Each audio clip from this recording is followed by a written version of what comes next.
Sintetizando, com Alê Moreno. Olá, este é o Sintetizando, o programa de podcast aqui da Síntese. Eu sou Alê Moreno, estaremos juntos para mais uma conversa incrível. Mas antes eu peço que você siga a gente aqui no YouTube, no Síntese BH, e também no Instagram, Síntese_Educacão.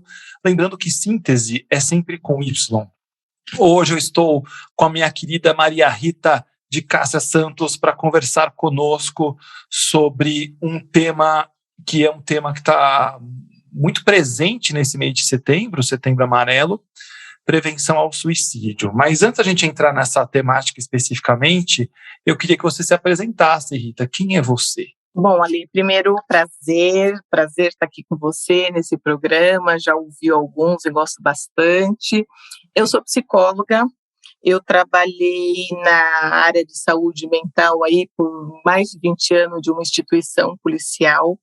Infelizmente, o suicídio é uma realidade constante.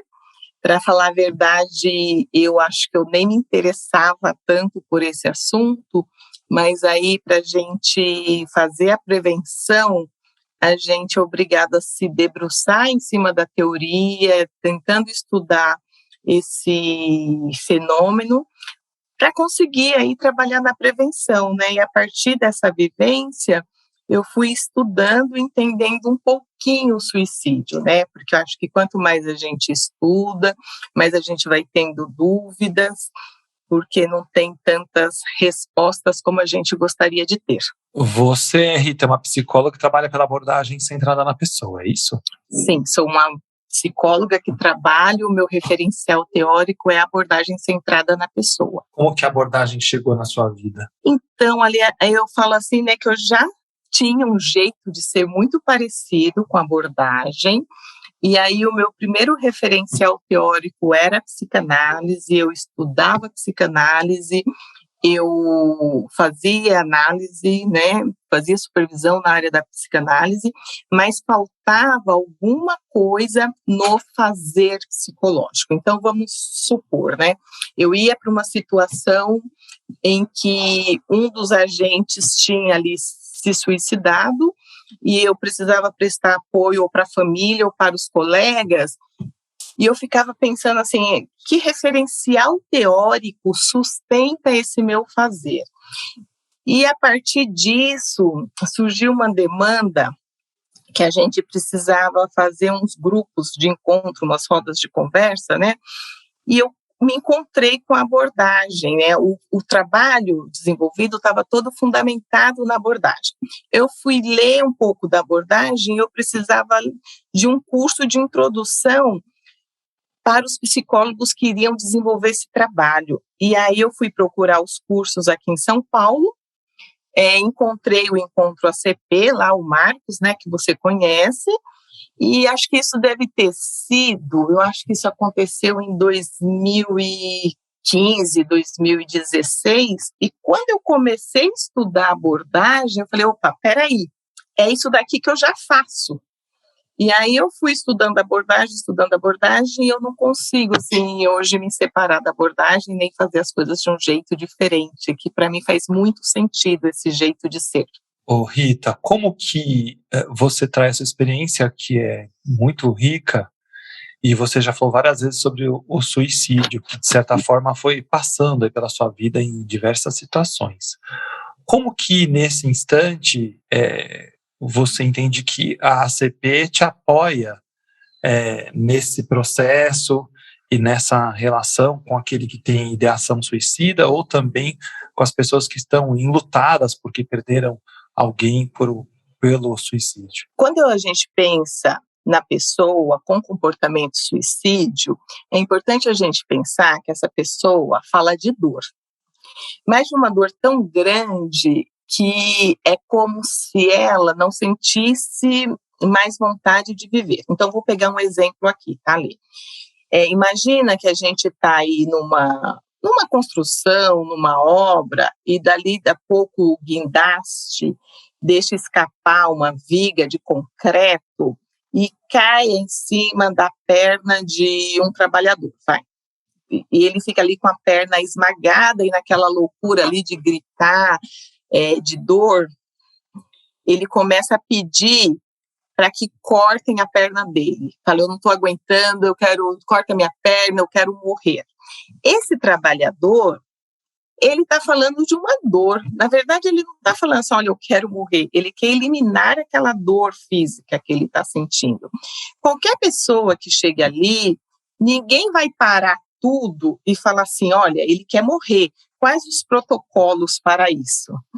E o que eu percebo no suicídio é que quando a pessoa fala, eu quero morrer, e ela está falando de uma dor psíquica, e aí vem as coisas, as pessoas falando, olha, mas a vida é tão bela, não, mas você não pode pensar nisso. E se você percebe, se quem está ouvindo ali percebe que ela tem ali uma ideação de nível médio, como uma coisa assim mais planejada, parece que acaba a fala dela, você invalida a fala dela e você começa a pensar nos protocolos, quem que eu tenho que chamar, quem que eu tenho que avisar, o que eu vou fazer. A abordagem, né, o que eu mais gosto da abordagem é você não tirar o poder do outro. Né? Algumas pessoas que não conhecem a abordagem falam assim, olha, você dá muito poder para o outro, mas na verdade não é que a abordagem dá, ela simplesmente não tira. Então não é porque você está ali com dor que você perdeu a sua capacidade de pensar, né, Ali? E a impressão que me dá é que quando as pessoas falam em suicídio, e aí acho muito importante a gente pensar em todo o estigma e preconceito que tem por conta disso, parece que a gente dá um pane e a gente para de ouvir. E, de certa forma, nesse pane também tem a questão do tabu. É um tema que não é falado, né? Parece que é um tema que fica escondido, assim. Então, como assim a gente vai discutir isso? Como esse assunto está surgindo aqui na minha família, na minha casa, ou na minha relação aí com um cliente? Como que você observa a questão do tabu por não se falar desse tema, quanto isso interfere no comportamento tanto daquele que acolhe e que cuida, mas tanto daquele que está vivendo esse processo de dor, que acho que você ilustrou de um jeito tão brilhante assim, que não tem como não entender o que é isso. Então, ali o tabu, né? Primeiro, assim, se a gente pensar, né?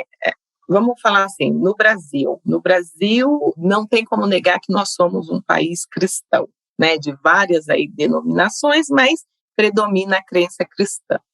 E aí, o que é o suicídio? É o maior pecado, é um dos maiores pecados, se não for o maior. Então, vem toda essa questão de culpa, de ser pecado, de eu estar cometendo um dos maiores pecados possíveis. Aí, o suicídio, ele é uma coisa que gera vergonha. Qualquer um aí que está ouvindo vai lembrar que se na família tem um caso de suicídio, ou se conhece um parente distante, um amigo, alguma coisa, vira uma morte proibida. Ninguém fala claramente, tipo, meu tio que se suicidou. Fala aquele tio que fez aquilo. Então, é como se a gente não pudesse falar essa palavra suicídio. Vou mais além ainda, né? A gente tem um preconceito muito grande com as doenças mentais no geral.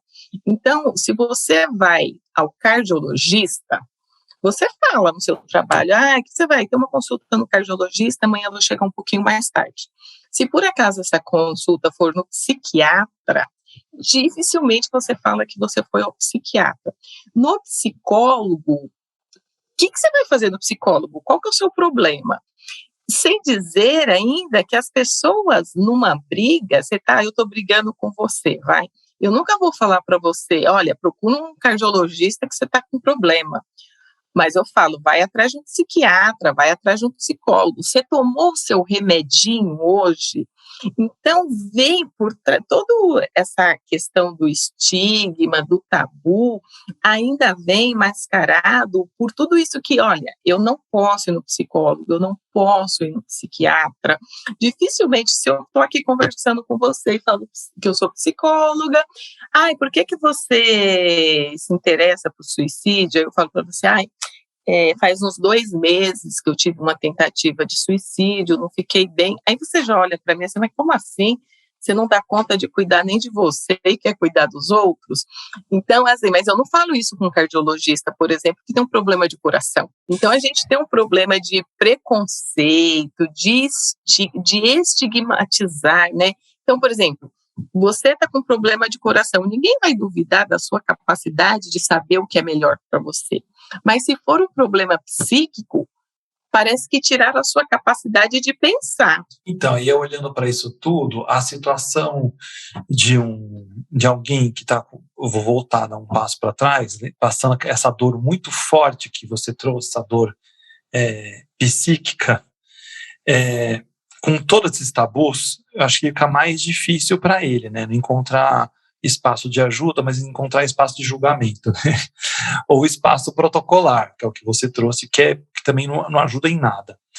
Como que a gente pode reconhecer ou perceber pessoas que estão com esse processo de ideação suicida e, de alguma forma, mesmo os leigos, fazerem movimentos de escuta, de acolhimento, sem se julgar tão pesado, para criar, sabe, esse campo de cuidado mesmo? Não sei se minha pergunta está clara. Então, eu acho que eu entendi, e aí, se eu vou respondendo aqui, esse assunto é um assunto, sabe, Alice, deixa a gente falar 10 dias sobre isso, assim, porque é uma coisa muito complexa. Então, eu vou falar para você, e aí, se você achar que eu não respondi, você me pede que eu complemento, tá? Não tem como a gente fazer uma campanha de diabetes, falar, olha, está tendo casos de diabetes, não tem como a gente fazer a campanha sem a gente falar da diabetes. E não tem como a gente prevenir o suicídio sem a gente falar do suicídio. E eu acho bem legal essa campanha do Setembro Amarelo, no sentido de conscientizar as pessoas que esse é um problema muito maior do que a gente imagina que seja, né? Então, a gente vê uma pontinha do iceberg. Para se ter eu gosto de um dado da OMS que fala que 1 milhão de pessoas se suicidam por ano, que a cada 40 segundos a gente tem uma tentativa de suicídio, que essa é a principal causa de morte entre jovens de 15 a 29 anos. Então, para a gente ter a grandeza do problema que a gente está lidando. Então, eu gosto dessa campanha do Setembro Amarelo para a gente falar do suicídio, só que não é uma campanha comercial tipo Natal, que dia 25 de dezembro a gente lá comemora o Natal, fala que faz votos, amor ao próximo, e no dia 2 de janeiro a gente passa por um morador de rua pedindo um prato de comida e a gente finge que não vê. Então, a gente tem que se conscientizar e a gente precisa cuidar da saúde mental de janeiro a janeiro. Então, quando a gente fala assim, olha, como eu vou acolher uma pessoa de suicídio, né? Acho que você falou a palavra certa, né? Acho que quando a gente fala em acolhimento, acho que o acolhimento encerra o assunto. O que é acolher? E acolher significa ouvir sem julgar. Então, da mesma forma, e eu gosto de retornar esse exemplo que eu te falei, do trabalhador lá da obra, que está com concreto esmagando as pernas dele.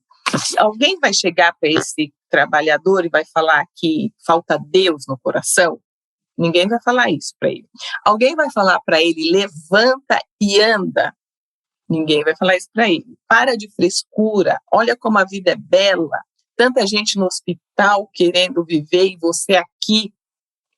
E da mesma forma que ninguém fala isso para ele, porque você está vendo, eu gostaria que as pessoas começassem a imaginar uma dor psíquica do mesmo jeito de uma dor física, porque a dor é física, a pessoa está sentindo aquilo ali. Então, quando a gente fala, de que maneira a gente pode ajudar? Acho que a gente pode ajudar acolhendo, ouvindo, não julgando, não arrumando solução para o problema do outro. Porque tem um dito popular, eu gosto bastante desse dito popular, que fala assim, né, que só o dono da casa sabe onde ficam as goteiras. E aí a pessoa com comportamento suicida é como se ele estivesse numa casa que está chovendo muito e está molhando. E aí eu chego lá sem saber de nada da vida dele e quero apontar onde estão as goteiras dele. Que eu posso até me disponibilizar a ouvi-lo, a tentar compreender essa dor, a oferecer possibilidades de ajuda, mas eu não posso resolver o problema para ele, né, Ali? Nossa, deu uma aula aqui. Eu fiquei pensando em tantas coisas, porque essa história da casa das goteiras vai muito além dessa questão, né, do suicídio, vai para tantas outras questões. Rita, perdi o ano passado um amigo pelo suicídio, e durante muito tempo eu conversei com ele para tentar criar um espaço de acolhimento, de escuta, de ajuda, e ele acabou tomando essa decisão depois de um momento da vida dele. E eu lembro que eu conversando com uma amiga, logo depois da morte dele, ela falava assim, o suicídio é como... Ela me disse isso, eu queria te ouvir depois dessa afirmação dela. Ela falou assim, o suicídio é como se fosse uma doença como o câncer, por exemplo. Então ele morreu de suicídio. E foi acontecendo um monte de coisa e ele morreu de suicídio. O suicídio não é um ato, um ato final. É um caminhar que levou até esse momento. Faz sentido esse pensamento para você? Então, né, e quando a gente ouve só um pedaço da fala dela, né, que fala assim, ele é uma doença como um câncer, ele morreu de suicídio, aí não faz sentido. Quando ela contextualiza isso ali, ela contextualizou brilhantemente. Então, eu diria que o suicídio é o desfecho de uma série de fatores que se acumulam na história do indivíduo. Ele não pode ser considerado de uma maneira simplista, assim, por causa de alguma coisa ou por causa de alguém. Ele é multifatorial, e daqui a pouquinho, se você quiser, até falo um pouquinho desses fatores. Mas o que eu acho legal é assim, eu já tive oportunidade de conhecer pessoas com histórico aí de 10 tentativas de suicídio.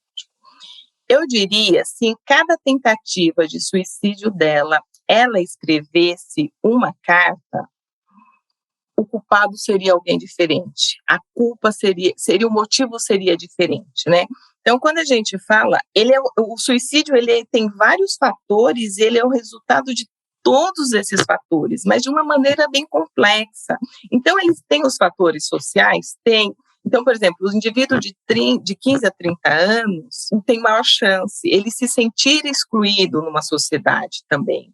Tem os fatores culturais, está inserido numa sociedade machista, homofóbica e racista é uma agravante. Tem os fatores psicológicos, que é a desesperança, o desamparo, o desespero. Tem os fatores psíquicos, que é a pessoa ser portadora de algum transtorno mental. E aí, entre eles, está a depressão, que é o que mais chama a depressão. Tem os fatores filosóficos, você não se sentir fazendo, na sua vida não ter um sentido, sabe? Você não encontrar aquele sentido na sua vida. Tem os fatores biológicos, e nesses fatores biológicos entra a hereditariedade. Mas lembrando que a hereditariedade ela deve ser entendida como uma propensão e não um destino.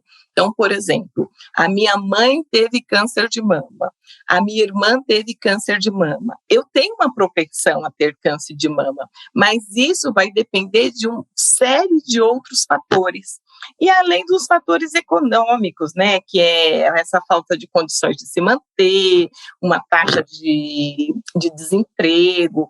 Para você ter uma ideia, na época do Plano Collor, teve um aumento significativo no número de suicídio. E aí eu imagino que aqui na pandemia foi a mesma coisa, né, Rita? Deve ter acontecido isso também. Pode, segue o seu pensamento, por favor. Não, o que eu ia te falar, assim, que não tem, e não tem como, né, você vê assim, né, um problema que tem toda essa combinação de fatores, não tem como a gente ter uma explicação simplista, né? Então, e eu acredito que isso se conecta a várias outras questões da própria vida, que, por exemplo, a gente acha que sempre vai encontrar um remedinho que vai salvar um problemão, ou, sabe, como cura milagrosa, ou alguém vai estender uma palavra de fé que também me salve deste lugar. Eu lembro quando esse meu amigo morreu, eu ouvi de muitas pessoas, provavelmente é o que você já falou hoje aqui, ele talvez não tivesse Deus no coração.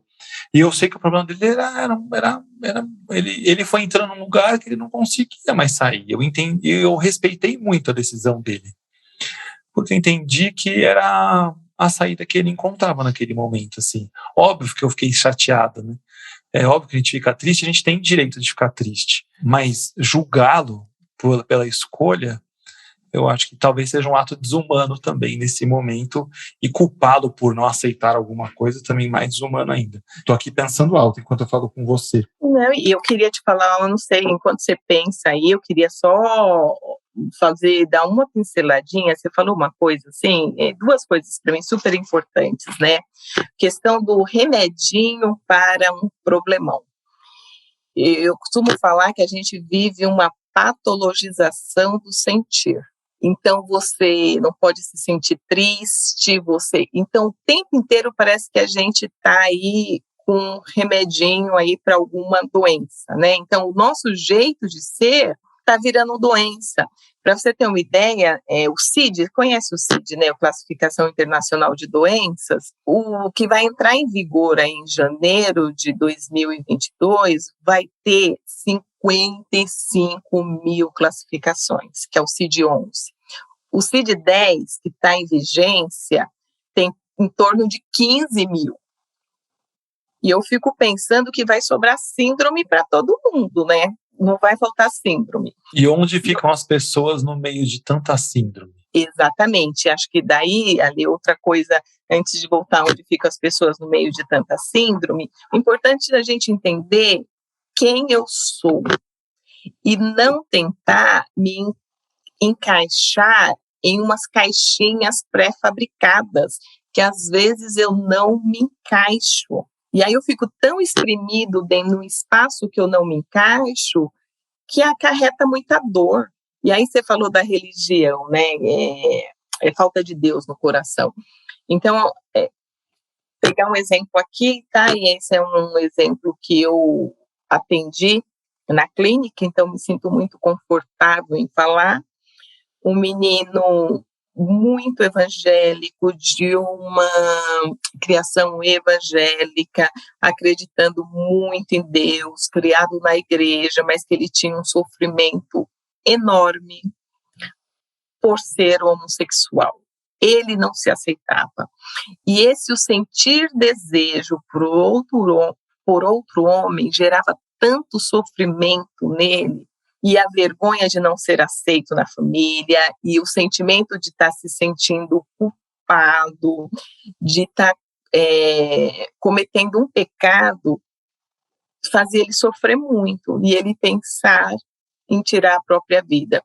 Então, por exemplo, nesse caso, que as pessoas falam, falta de Deus no coração, no caso dele foi excesso de Deus no coração. Nem se é no coração ou em torno também, sufocando, né? Porque aí já nem sei se esse Deus gostaria que essa pessoa fosse sufocada nesse sentido, né?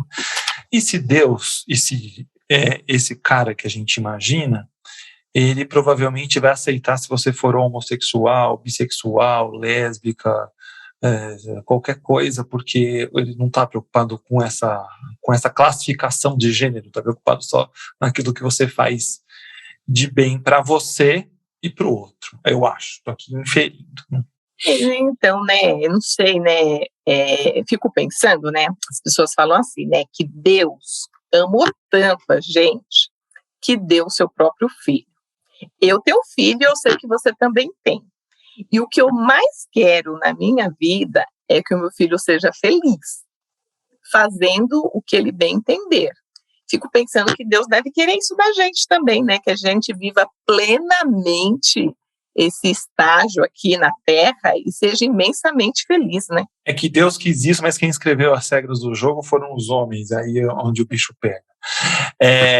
Eu acho, né? Uma questão aqui que passa na minha cabeça, Rita, é sobre as famílias que passam por um processo de perder pessoas pelo suicídio. Como é lidar com o luto? Assim? Como que encontra ajuda no luto, cercado por todo esse tabu, por todas essas questões multifatoriais que você trouxe, por tantas tantos rótulos e julgamento. Como que a família lida com isso e como ela pode encontrar a saída? Quando você me fala assim, né, como a família lida com isso, é uma pergunta tão difícil, porque parece que tem uma... Parece que eu quero uns 5 passos, né? Parece, é verdade, você tem razão. Minha pergunta não foi boa.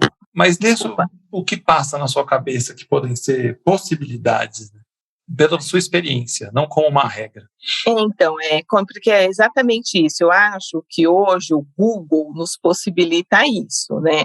Como fazer tal coisa, e a gente vai lá no Google e tem a receitinha pronta de como fazer, e tem vídeo no YouTube de como fazer.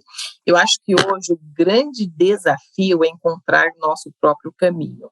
Porque assim, né, ali, eu não sei onde você mora, mas fico pensando, você mora na Zona Sul, Zona Sul? Eu moro na Zona Oeste. Zona Oeste. Eu moro na Zona Norte. Se eu perguntar para você assim, né, Eli, como que eu faço para ir na sua casa? Você pode falar, você pode vir de carro. Realmente, eu posso ir de carro. Mas eu também posso ir de metrô, eu posso ir de ônibus, eu posso ir de bike. E se eu resolver, eu posso ir a pé. Vai demorar mais para chegar, mas eu posso. E aí eu dou esse exemplo, assim, aliás, se eu quiser, eu posso ir para Bahia a pé. Só vou demorar para chegar, mas eu posso. E aí, qual que é o meu objetivo? O que eu quero? O que faz sentido para mim? E acho que é isso que a gente perdeu, o que faz sentido para nós. Então, quando eu encontro uma pessoa que lida, né, e eu tive essa experiência na clínica de atender uma mãe de filho único que encontrou o filho enforcado no apartamento, e a primeira sessão ela chorou 50 minutos sem parar. E aí você fala, como é que ela vai lidar com isso? Da maneira que ela conseguir. Mas uma das coisas que eu percebi nas experiências que eu tive é que essa é uma dor que mobiliza a gente. E porque, por ser uma dor que mobiliza a gente, às vezes a gente não consegue entrar em contato com o outro. Então, você evita a pessoa, você evita falar com a pessoa. Então, ela contou vários exemplos de pessoas da família que nem chegavam perto dela. E tudo que ela precisava é um abraço. Ou então, dar aquele tapinha nas costas, sabe? É assim mesmo, ninguém morre antes da hora, foi porque Deus quis. E nada disso ajuda, né? Eu não sei o que ajuda, mas eu sei te falar o que atrapalha. Adorei isso, eu não sei o que ajuda, mas eu sei o que atrapalha. E assim, é você acolher, né? Você está disponível para ouvir. E sem julgamento, porque quando você tem um caso de suicídio na família, as pessoas que estão fora já imaginam, nossa, mas tem algum problema com a família, né? A pessoa, ninguém percebeu, a pessoa dá sinais, ninguém percebeu que ele estava diferente, então vem muito julgamento, né? Até tem questões aí, entra já numa questão dos mitos sobre suicídio, é que o pessoal fala assim, toda pessoa que comete suicídio, ela dá sinais antes. Gente, são sinais que depois que a pessoa comete o suicídio, você começa a fazer relações, mas antes são comportamentos que não chamam tanta atenção. Por exemplo, o adolescente adora ficar sozinho no quarto dele, conversando com amigos em redes sociais e jogando. Aí depois que se tiver lá uma tentativa de suicídio, aí fala, mas ele estava muito tempo no quarto sozinho. Mas o fato de estar não quer dizer que ele vai cometer. Então fica uma regra assim, estar sozinho no quarto é um presságio, um prenúncio de que vai acontecer alguma coisa. Não é, eu estou entendendo o que você está dizendo, né? E aí depois talvez seja um caminho até para justificar, né, Rita? Porque eu não observei isso, porque eu não percebi aquilo. Pode ser também uma justificativa para você se sentir de alguma forma mais culpada, né? Ou mais responsável, ou até achar consolo que, no fundo era um caminho que ele fazia muito tempo que ele estava assim. Pode ser? Então, tem os sinais, né? Existem alguns sinais que eu diria assim, olha, tem alguns sinais que merecem nossa atenção, mas não significa necessariamente que é um indício, mas vale a pena uma conversa. Então, acho que uma forma de prevenção é você estar disponível para o outro, para ouvir a sua dor. Ô Rita, Tem alguma pergunta que eu não fiz, mas que você acha que é importante eu ter feito e você conversar sobre aqui, sobre o suicídio? Nossa, Lê, a gente vai conversando assim de uma maneira assim tão natural, né? Mas acho que é importante a gente falar que está tendo um aumento, principalmente entre adolescentes e entre pessoas idosas já aposentadas, né? E aí os pais às vezes perguntam, né, assim, mas de que forma que eu vou perceber isso no meu filho, esse sofrimento psíquico, né? Não vem, a gente tem filho e não vem com manual lá, né, teu filho não vem com manual, você vai ser pai, ser mãe, é um caminho que a gente vai fazendo e caminhando, né? É um caminho que se faz ao caminhar. Mas o quanto é importante a gente ouvir esse filho como uma pessoa. Porque eu já ouvi de pais que eles falam assim, olha, eu não quero que ele cometa os mesmos erros que eu cometi. E eu falo para o pai, não, mas ele pode cometer os mesmos erros que você cometeu, porque esses são os seus erros. E ele precisa ter os erros dele. E ele vai escolher o que vale a pena ou não, né? Então, se fala assim, mas quais comportamentos que chamam a atenção, né? Eu acho que um isolamento, se a pessoa está muito isolada, vale lá você tentar conversar, mas conversar ouvindo. Como assim, Rita, conversar ouvindo? Muitas vezes a gente conversa com a pessoa e a gente não ouve. Vou dar um exemplo aqui, tá, Ali? Se eu estou falando e você está pensando no que você vai falar, você não está centrado em mim, você está centrado em você. Estou falando aqui sozinha.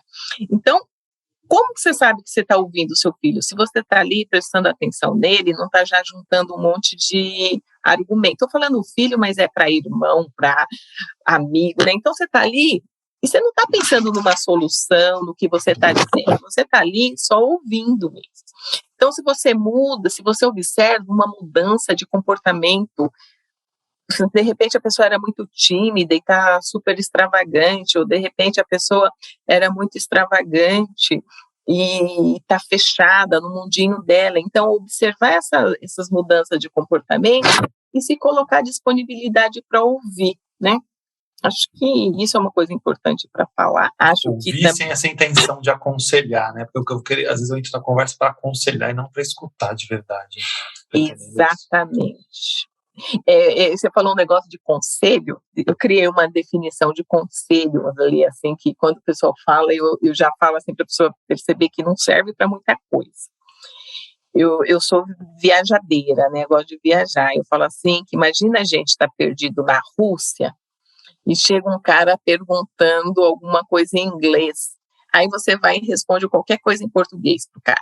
É conselho, sabe? Conselho é coisa que você fala numa terra que você não conhece, no idioma que você pouco entende. Isso acontece em todo tipo de relação. Todo tipo de relação. É muito bom isso. Ô Rita, existem canais de ajuda hoje para quem estiver nos escutando, que precisa ser ouvido? Como essas pessoas podem achar ajuda? Então, tem o CVV, né, que é o 188, aí 24 horas por dia, né? O próprio plantão da ACP, o plantão psicólogos da ACP, né? Tem um plantão do Encontro ACP, que é só acessar lá a página do Encontro ACP, aí está separado, você entra lá no plantão acolhendo, e aí tem os horários da semana, na hora que você clica ali, você já é direcionado para o plantonista, e é um atendimento gratuito. Aqui na Síntese a gente também tem, o Núcleo Síntese tem esse plantão, espaço de apoio de escuta empática desde o começo da pandemia, e que está conectado à Unicef, no programa Pode Falar da Unicef, que é para adolescentes também, justamente por essa razão que você traz ao longo da nossa conversa, da questão do aumento de suicídios entre adolescentes. E isso foi monitorado e observado pela Unicef, então eles criaram esse programa que é o Pode Falar. E acho que é mais um espaço. Então, eu vou deixar todos esses descritivos aqui no YouTube e também no Instagram, para quem precisar, tá tudo lá. E todos esses acessos, esses canais, né, Rita, são acessos voluntários, são sigilosos, e acho que essa é também a beleza desses canais. Não, eu nem sei se era isso que era falar, mas eu acho importante falar, né? Que assim, de você encontrar o seu próprio caminho. Então fala assim, mas tudo bem, a gente falou aqui, mas o que a gente pode fazer, né? Primeiro, quando a gente fala de suicídio, a gente fala assim, prestar atenção nos 4 Ds, né? Que é desesperança, desamparo, desespero e depressão. Você está sentindo isso daí? Procura ajuda. Mas, principalmente, procura fazer o que você gosta. É difícil você estar desesperançoso, desamparado, vivendo uma vida que você escolheu para você. Então, o tempo inteiro a gente pode mudar de caminho. O tempo inteiro a gente pode... Às vezes a gente está numa situação que a gente não enxerga a saída, mas se a gente se afasta um pouquinho dali, existem outras possibilidades. Mas não tem uma receita pronta, você precisa encontrar o seu caminho. É através do quê? Então, por exemplo, psicoterapia ajuda? Ajuda. Mas eu odeio psicoterapia. Eu posso encontrar ajuda de outro jeito? Pode. Você pode fazer atividade física, você pode fazer yoga, você pode sair correndo, enfim, você precisa encontrar um sentido, algo que faça sentido para você. Mas isso me leva a uma pergunta que é, se eu estou vivendo esses Ds que você trouxe, e não tem esse sentido, ou não me perdi dele ao longo da vida, não porque eu queria, mas porque a vida talvez tenha me levado para isso, como eu resgato, né? De novo, estou voltando para o como, porque eu não estou tentando uma resposta, não. Estou pensando nesse lugar dessa pessoa que está tão desesperançosa, deprimida. Eu imagino que é difícil essa saída sozinho, né? Agora eu vou sair caminhando. Por isso que talvez um dos caminhos mais, talvez mais viáveis é essa questão da psicoterapia, ou desses espaços de escuta, porque eu entendo que à medida que eu vou, estou falando por mim aqui, que eu vou falando, eu vou me ouvindo, tem alguém que reconhece a minha fala, e aí eu tenho quase um apoio para voltar a ficar de pé. Estou louco aqui nessa minha visão ou não? Não, e você não está louco, não, você está corretíssimo. É que como é um fator multifatorial e que é um processo, e ele não começa lá na tentativa de suicídio, ele começa antes. Então, eu que não contextualizei. Então, ele vai começando antes. Então, e aí a gente precisa cuidar da nossa saúde mental. E a nossa saúde mental, ela é negligenciada. Então, quando eu vou olhar para isso, eu já estou num estágio, assim, digamos que eu já passei por tanta coisa. E aí eu vou olhar para isso só quando está assim doendo demais, sabe, Ali? Eu não procuro olhar para isso no começo. Ô Rita, você me levou para um outro lugar, a gente está vendo o programa, eu estou voltando para ele inteiro. Homem sofre mais do que mulher nessa história? Eu estou tentando colocar gênero aqui, porque a criação nossa dos meninos, essa criação macho alfa, machista, você é o provedor, o homem não chora, isso tudo. Isso, de alguma forma, foi afetando esses meninos, e eu falo por mim também, claro, para que a gente, sabe, de se reconhecer, de se olhar e de procurar ajuda. Isso, como essas estatísticas mostram essa diferença entre homem e mulher em suicídio ou não? Tem o número entre homens é maior, Ali. A tentativa entre mulheres é maior, mas o número de suicídio entre a população masculina é maior. E será que passa por isso? E passa por isso. Por quê? Porque eu tenho que ser o sexo forte, eu tenho que ser o provedor, homem não chora, homem não sente dor. Então, é difícil você pegar um homem e ele falar do que ele está sentindo, né? Parece que ele é fraco. Então, a mulher, ela tem mais facilidade de falar desse sofrimento, dessas dores. O homem não. O homem, ele precisa ser forte o tempo inteiro, ele tem que ser o provedor.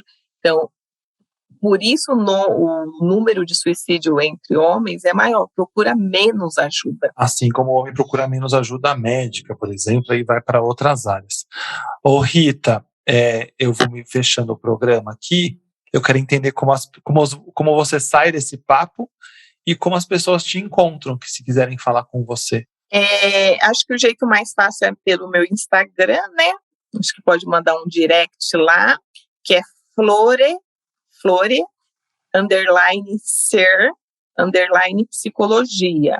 E flore no ser, no sentido mesmo de florescer, né? Que eu acho que a gente está num processo aí de florescimento a vida inteira, né?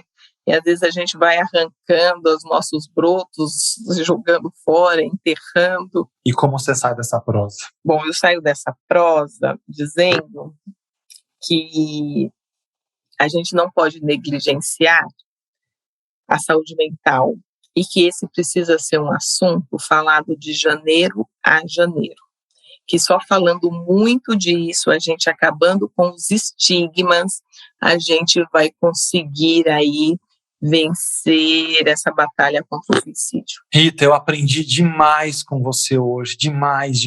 Acho que esse programa é um programa necessário e que bom poder contar com a sua colaboração nesse instante para ajudar a gente aos poucos ir desmistificando, quebrando o tabu e pensando sobre isso tudo e criando esses espaços de acolhimento, de escuta empática, né, sem julgamento, para que a gente ajude mais pessoas e se ajude também nessa caminhada. Eu fico muito feliz, espero que os nossos ouvintes, que vocês tenham gostado, sigam a gente aqui no Síntese DH, no YouTube também, no Instagram, Síntese_Educacão. Eu deixarei no descritivo aqui do programa o canal de comunicação para a Rita, para vocês encontrarem a Rita, assim também como os canais de apoio que foram ditos ao longo do programa. Rita, beijo, querida, muitíssimo obrigado e nos vemos no próximo programa. Até lá.